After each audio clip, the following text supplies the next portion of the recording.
This is a Momentum Media production.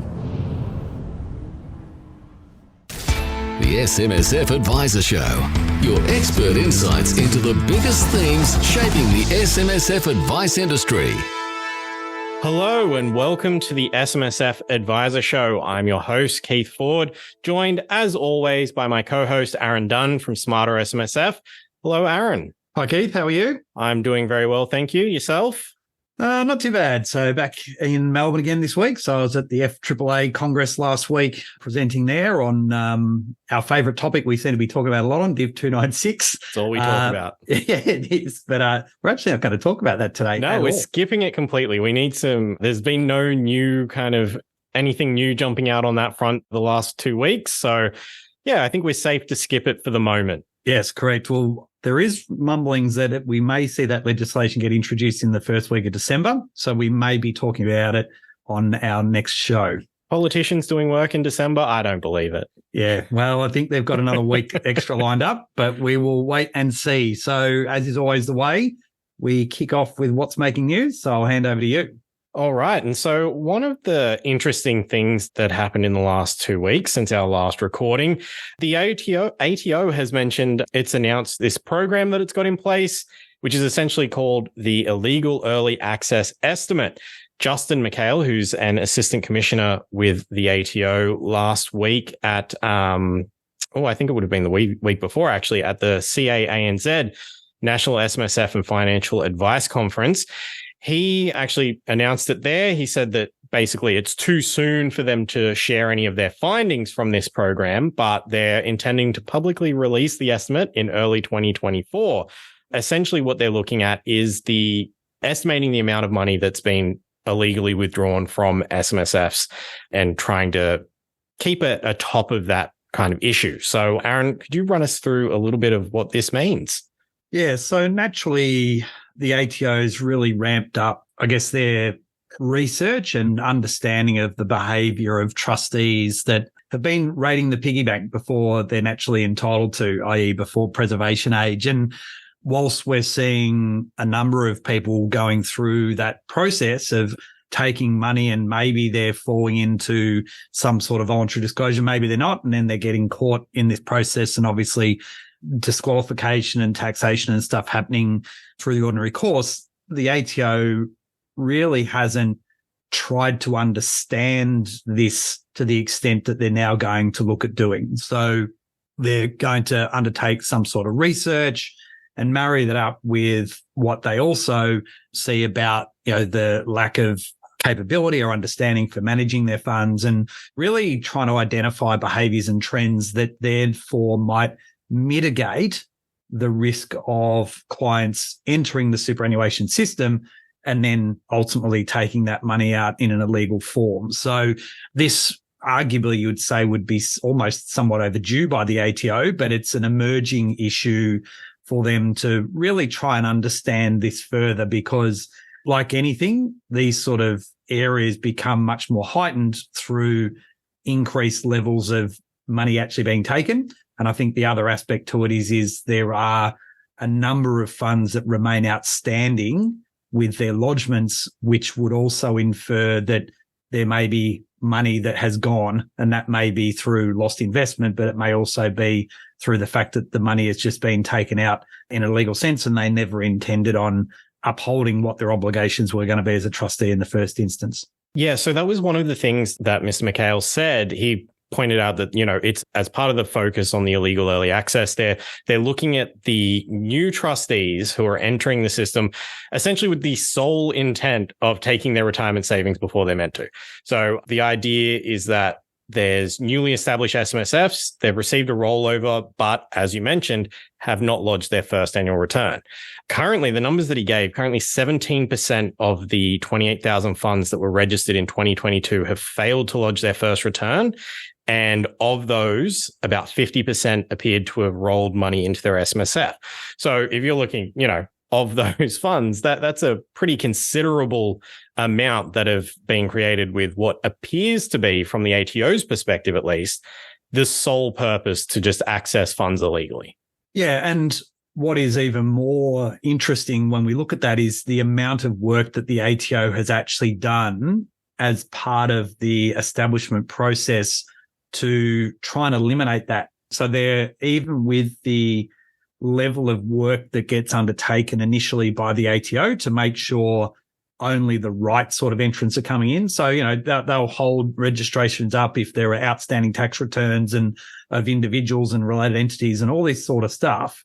Yet these are people that get through that net that then also end up in this sort of position. So is it that they're deliberate in their actions, or is it that they might be subject to some sort of scam and promotion? So they might actually have a clean bill of health historically, but, they've been sold the snake oil in essence to be able to do something that without the level of knowledge and understanding. And, there are plenty of scams out there. And given that superannuation is such a big honeypot that they can then look to target these things.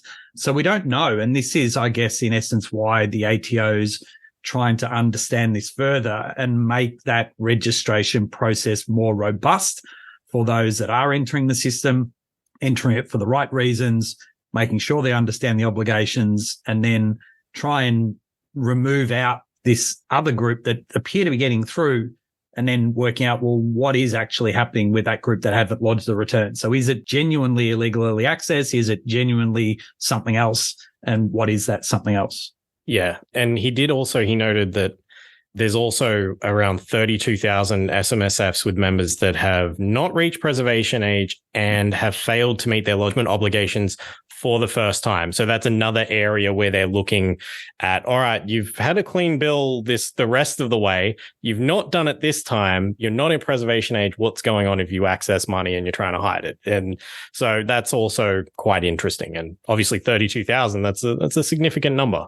Yeah. Well, we're looking at you getting to, what would be 5% or something of the SMSF industry. Yeah. So it's a reasonable number for them to flag as concerns. And so therefore their role as regulator is to ensure all trustees are aware of their obligations and adhere to that compliance. So it's, there's the carrot and the stick with this stuff. The concessions there and the privilege to have the SMSF exist for a reason.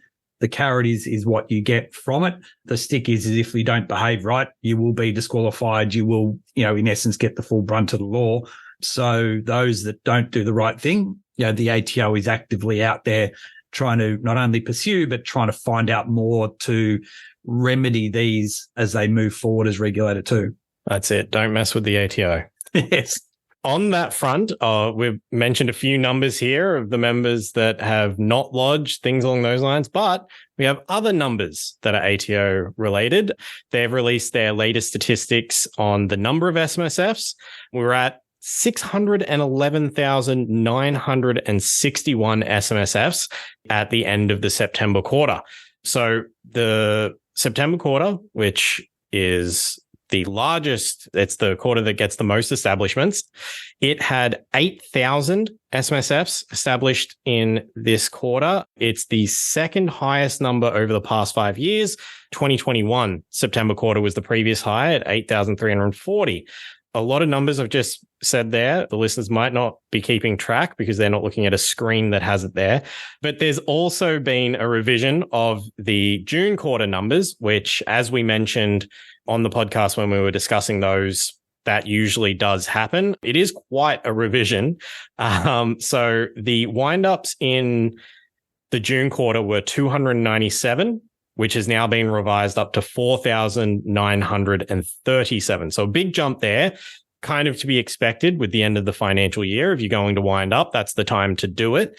Whereas now in the September quarter, at the moment, of course, that could also be revised, 107 windups. So a drop even from the unrevised number. But again, it could, of course, be revised up and probably will. So what's your take on all of these numbers I've thrown at you, Aaron? There's a lot of numbers, Keith. That's the first thing. So, but no, what I find interesting, the September quarterly statistics to me are the most important set of statistics that the ATO publish around SMSFs on a quarterly basis. So yes, we get our annual statistical summary and that gives us some fantastic insights into the broader sector. And yep, we do get our sort of run rate of establishments for the year and whatever. But naturally, the September quarter covers those new establishments. So most individuals will wait until 1 July to establish new SMSFs, brand new financial year. I think I said to you before we kicked off today, there's no point setting up an SMSF on the 29th of June because you have the compliance obligations that sit behind it. The other reason why September is so important is because, as you also rightly indicated before, the wind-ups that are in respect of the 30th of June, we don't really get that information until we move through that relevant quarter. So therefore, the ATO will spend time looking at the wind-ups that have occurred and then reset those 30 June figures. And again, we've seen a dramatic jump, as you rightly said there. And therefore, either side of the financial year becomes the really important aspect to see the behaviours and what's actually happening within the SMSF industry. And both of those are of a reasonable size. So the establishments is still going strong, and the wind-ups, whilst there is still a significant number, I think, as you said, they were well below what we've seen in the past. So there does appear to be a level of rationalisation in the industry from the point of view as there's not this sort of let's go and wind up a whole heap of SMSFs anymore, but we're not seeing the run rates that we saw, historically, where we were seeing, 35 and potentially 40,000 funds, maybe back at 2006, 2007. Yes, I do remember going back that far with these numbers. But so it's a fairly consistent run rate, I think, that we're seeing within the sector now, both in terms of funds established and then funds that get wound up year on year.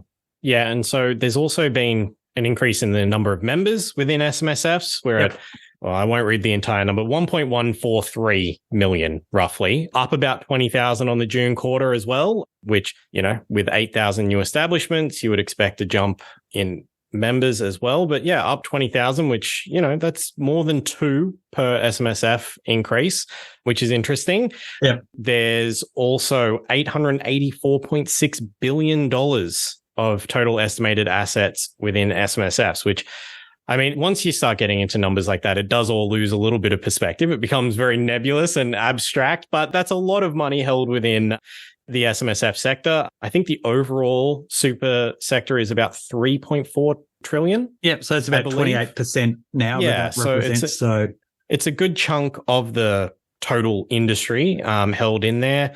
47% female and 87% of SMSF members are 45 years or older. So some interesting numbers in there. Yeah. So Keith, the two things that I guess for those that have a real level of intrigue around these numbers and what it means for your business, the best thing that I can suggest to people come out of these numbers is to be looking at not the number at the top. So not the 8,000 funds that are being set up, but the pockets and the demographics of the people who are. So how many of these people are between 35 and 45? So the average age historically was actually beyond age 50, and it continues to drop. So what we're seeing is a fairly sizable shift in age of people becoming interested, and then therefore how you apply that within your practice to understand the type of clients that you might want to be dealing with does become important. I know we've had discussions before with Tim Steele and Joe Hurley as well, historically, with some of that data. But that, to me, I think is the real important part to be understanding, is not just there's 8,000 funds being set up, but where are they actually coming from and what are the type of people? And therefore, how does that fit in within my practice to be able to make sure you're leveraging that if that's deemed to be important for you? Yeah, absolutely. That was certainly one of the findings, as you mentioned, from Tim Steele and Joe Hurley from Class. That in their annual benchmark report, they had a lot of information about those changing demographics, and that it was, skewing a little bit younger, but also older SMSF members were holding on to them for longer as well. So there was some really interesting stuff there, and certainly things people should be looking at in terms of understanding where the SMSF market is kind of heading, I suppose. Yep, absolutely. So we do have a few other things. We saw that Daniel Butler from DBA Lawyers, he spoke to SMSF Advisor talking about NALI and NALI, and essentially the idea that the delay, the impasse on these measures. Basically, they're putting super at risk of penalties and causing some issues. I know everyone in the audience, they like to know what they're doing. They like to know what the rules are and what they're dealing with, and this kind of uncertainty no one likes. Correct.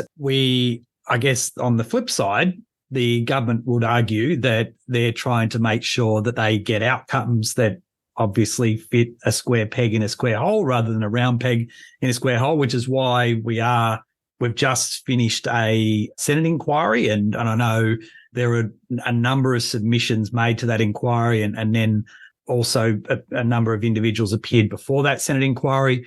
Treasury also then responded as part of that inquiry. And I believe that the view from that inquiry now is that the government will, or the recommendation is to, in essence, to proceed in its current form.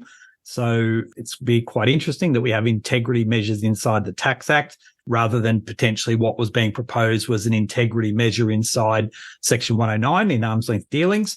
We may even see that. So we might actually end up with not only the Division 295, 550 requirements being amended, but we could potentially see SIS Act 109, Section 109 actually get amended as well. So what Dan is saying is correct, because these measures were intended to be a 1 July 2023. And as it stands right now, there are all funds that get caught by this until such a time that it's in essence passed through in bill format and becomes an act. It feels like we're kind of hit the end of the road now. So whether that now just falls back into the Senate and passes the bill passes in its entirety in its current form, we will probably know in the next week or so. And I guess as you mentioned, the flip side, I guess, of people wanting certainty and making sure that they, want things dealt with quickly is that they want things dealt with correctly as well. So, yes. So you do have to try and find that balance. But yeah, I guess, do you think the general consensus is going to be positive if it goes through as is? I don't think anyone in the SMSF industry is naturally happy with the outcome, because the argument has always been that it's fixing a problem that no longer exists.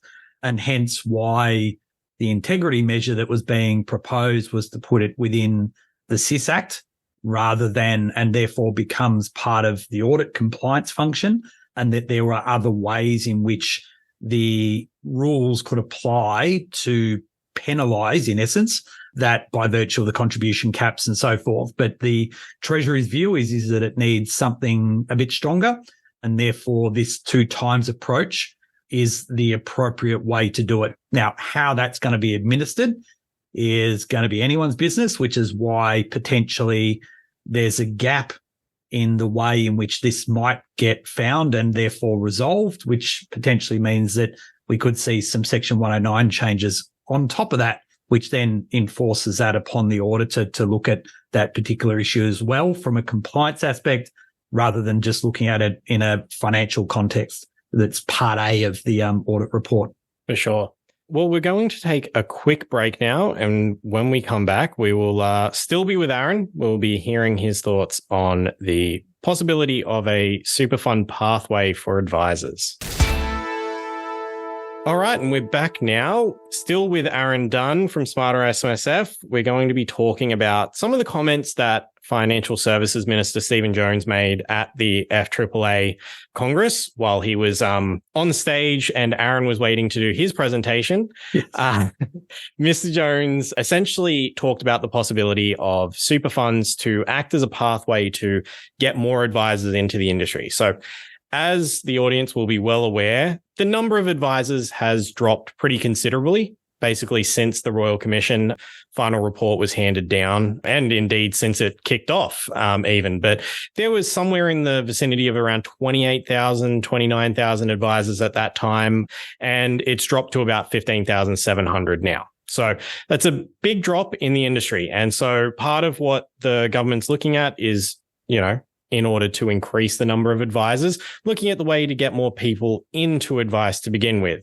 This also lines up very neatly with their push to get super funds into the advice business. What he said at the FAAA Congress was essentially that it was a logical pathway for someone to begin at a superannuation fund and then become a fully licensed advisor further down the track. He was very ambiguous on exactly what the qualifications would look like for someone, but was clear that there would need to be some qualifications. We're not just talking backpackers that have come over and they're jumping into call centers for super funds. That's certainly not how the minister is framing it. I know a lot of people have been concerned about that kind of possibility, but basically the idea is that they'll be able to provide somewhat narrower advice and have to meet narrower qualifications. But he did stress it wouldn't be the lowest possible bar. He was quite wanting to get that across. And so then the idea becomes that once they get into the advice industry through the super funds, that the logical step is that at some point they will progress and move out of that system, do their full qualifications, be fully licensed advisors, and everyone's happy.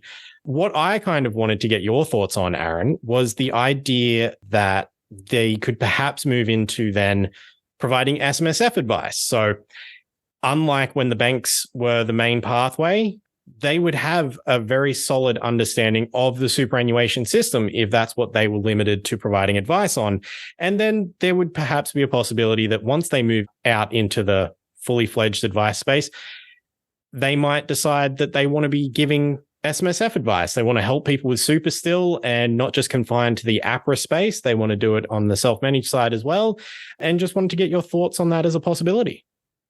Yeah, so there's probably two sides of this coin, and one of them is there's a natural suggestion, as you wrote in the article, that a pathway is required within our industry. That pathway historically has come from financial institutions. And the reality is that that pathway doesn't necessarily exist in the form that it did historically. The other part to me, being the accountant that's worked in the SMSF space for a long period of time, is this concept of providing limited advice. Now, we know for some period of time, the concept of providing limited advice by a cohort of individuals that sat within the accounting space that actually are far more qualified than what any of these advisors would do has been an unmitigated disaster. So there's got to be lessons that have to be learnt by that. But equally, there's still a huge gap that exists within the advice framework for the role that accountants can take, because a lot of that stuff that was previously announced and formed part of Michelle Levy's framework never really got resolved either. So I can see some benefits to it, because there is a need to improve advisor numbers. There is going to need to be a way in which those advisors are tagged, not as qualified advisors, but there needs to be some type of associate or some scale so that the consumer understands who they're going to see, and therefore there may be some restriction under the license under that super fund as to maybe the type of person they can speak to, rather than more generally when clients are coming in, and then you may end up in a level of conflict in their own right by virtue of, for example, would that person be better in a self-managed super fund than in their industry fund? So there's a whole range of things that kind of float around in my head around this, but yes, from the positives right through to the cynicism that I've sort of raised in there as well. Like, I mean, based on the history of the advice profession and the advice industry, it's hard not to have that little bit of cynicism. You know, you've seen it, the way it's worked from the bank side, and obviously a lot of issues that flowed out through that. So it's hard to think, oh, these large institutions, yes, it's super funds operate in a very different way to banks, but they are still large institutions, and there still is that possibility of conflict, as you mentioned. Yep. Are they going to say to someone who has a large balance that, oh, actually, have you considered an SMSF? That might be something that's good to you. I'm sure my employer won't care that $2 million is coming out of our funds under management. They're not going to care about that at all. No. So, you know, that may not be something that ends up being a good thing. It's hard to tell early on, but I guess what you mentioned there about making it clear that there is a difference between the advice you're getting is important. So I believe one of the people I spoke to for an article that's up on IFA that you kind of alluded to earlier, I believe it was Glenn Hare from Fox and Hare, who's an advisor, and his suggestion was financial consultant, perhaps. But that was, you know, just one of the possibilities. And the idea there being that whatever they're called, it needs to be very clear to the consumer that they have a limited scope. So whatever the term is, it needs to be very obvious that there is limited scope while they're still at the super fund providing advice. So I do think that that's something that is very important for sure. Yeah. And I mean, there are pathways in all professions to achieving whatever the designation is. So myself as a CPA, as an SMSF specialist, you started as an associate, right? And the associate is the tag that you have, and people know the limitations of what you can do as an associate before you become fully qualified. And so again, there needs to be an assurance for the consumer that they're going in understanding absolutely what the limitations are. And maybe then the super fund, like the licensee has done historically, says, well, you can only actually talk to these people. So therefore, it is a profile where you can only talk to accumulation members, not those that are talking about retirement stage. It may be limited based upon an account balance or whatever, but you're still going to have a level of skill set qualification or whatever it is, and making sure that they are tagged appropriately so that the consumer knows what they're getting, because that scoping out of how that advice is going to be provided is going to be crucial to the success of this trying to actually work. And do you think that someone who has that beginning of providing limited advice within an APRA fund, do you think that would provide them with and obviously it's very hypothetical at the moment because we don't know what form it will take, but do you think it would provide them with a solid base to then expand when they become a fully fledged advisor, if that's what they want to do, give them that good base to move into advising people on SMSFs and changing their understanding of super from APRA to SMSF?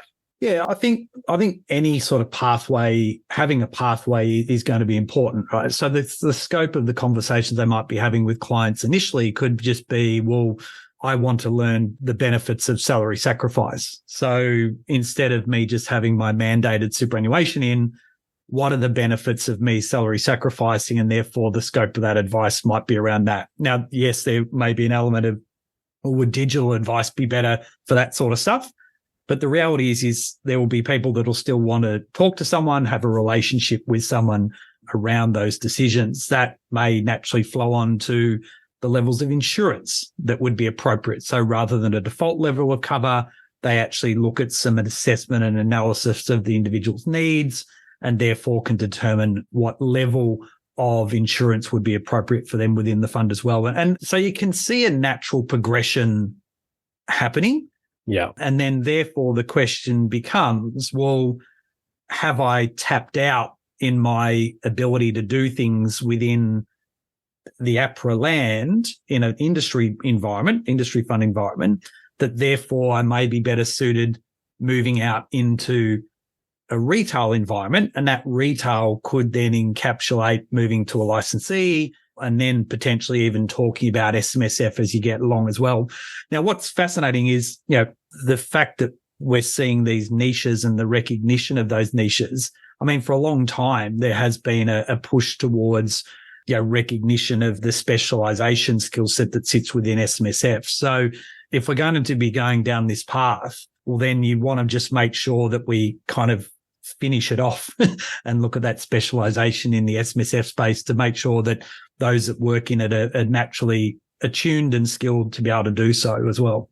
Yeah. And one of the big benefits of the SMSF space, for most people, it's the flexibility, the ability to have a bit more control over what you're investing in. You've got much more hands-on role. Yep. And of course, different members have varying levels of how much control they exert and how much they take advantage of those benefits. But the idea that APRA fund members would then have greater engagement with their super fund, do you think there would then be much of an effect on perhaps APRA funds retaining some of their members that perhaps are getting a bit more engagement from them in terms of advice, and then they perhaps think, oh, well, I don't really need to move across to an SMSF. I'm getting a bit more engagement here. Or do you think it's still a big enough difference and attractive enough to still drag some of those members away? I think you got to probably break them down into some age bands, because the reality is, the 20-year-old, 23-year-old, whatever it is that is sort of kicking their superannuation account off, no house yet, no kids and whatever. Yeah, they might want to find out a little bit about the fund and some of it, but those people will be in the minority, I would have thought, of everyone else. Yes. So the journey to the advisor is more likely going to come once they kind of settle down in life, marriage, kids, housing, those sorts of things. And at that point in time, and so therefore there's a pretty big education process that needs to keep that cohort engaged and making them understand that advice is available. And there's probably not that. That gap is probably not there at the moment, where you go, well, actually, did you know we now have these advisors sitting within this fund that can actually help talk to you about this, this, and this?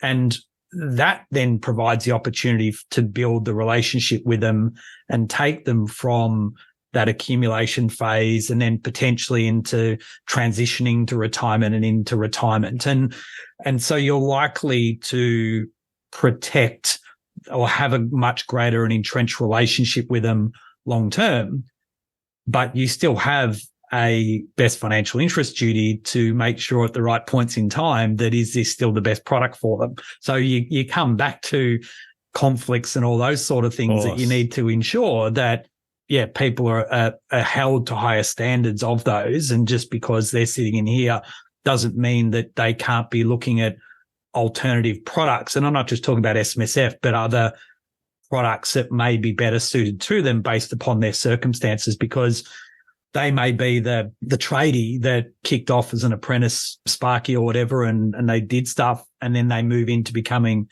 a business owner, and therefore they need to look at buying their own business premises and all these things, and therefore the benefits of an SMSF look entirely different than they did when they first kicked off. So I think there's the large majority, you'll have that tendency to build a relationship at the appropriate time and work them through. But I also am somewhat, don't know, concern's not the right word, but how it will work in respect to, when that right time is to go, well, maybe this fund is not best suited. So therefore, what do you do? I guess, and that's the point with advice. It's a very individual choice. So you need that individual advice to help you with making that kind of decision. Yep. Yeah. And the behavior, and this is where, the relationships with the accountants and others will naturally, you see, steer people into a certain direction as well. So maybe it's just, the fund has got one side of the rope and the accountant's got the other side of the rope, and they're just sort of dragging the client from one side to the other. But the good thing is that they would have more information about decisions that they can make than ever before. And that's what the benefit of advice is meant to do in the first instance anyway. Absolutely. All right. Well, we're going to take another quick break, and then when we come back, we'll wrap up the news of the week. All right. We're back again with Aaron. What was the most interesting thing from the last couple of weeks for you? Yeah, I think the finding a little bit more out from the ATO about some of these illegal early access issues and the fact that there is continued concern in this area and enough concern for them to start to deep dive a little bit more into this. I think certainly it should heighten the expectations of advisors and then therefore their clients, where you might see these sort of issues present and what tact you should be doing with that. So I think that to me is probably the key one in that regard. And I'd be fascinated to see what the ATO do release on this as we move into 2024. Yeah, I guess getting a look at their estimates would be very interesting. Yeah, well, I suspect we'll probably see something at the SMSF Association National Conference. So they usually like to share some of that information there. So no doubt we'll get some insights, as I said, as we move into the new calendar year. Absolutely.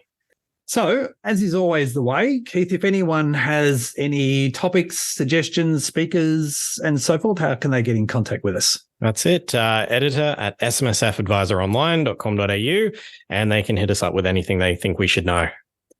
Excellent. Well, it's hard to think that the next episode will be in December.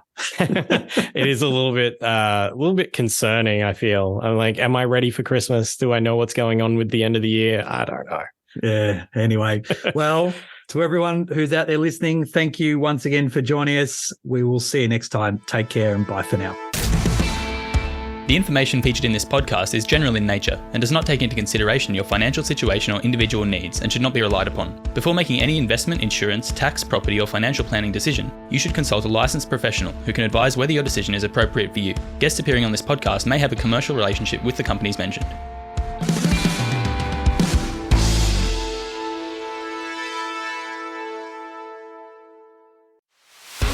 Feeling trapped by rising interest payments? Escape from mortgage prison with expert refinancing assistance from Finny. We have helped hundreds of borrowers break free from higher loan repayments by finding a more suitable loan. Our expert team can quickly assess your situation, and if there's a better lender available, we'll find it fast. Don't delay. Call today. Speak to a Finny mortgage specialist on 02 8866 2444 or visit our website at www.finny.com.au.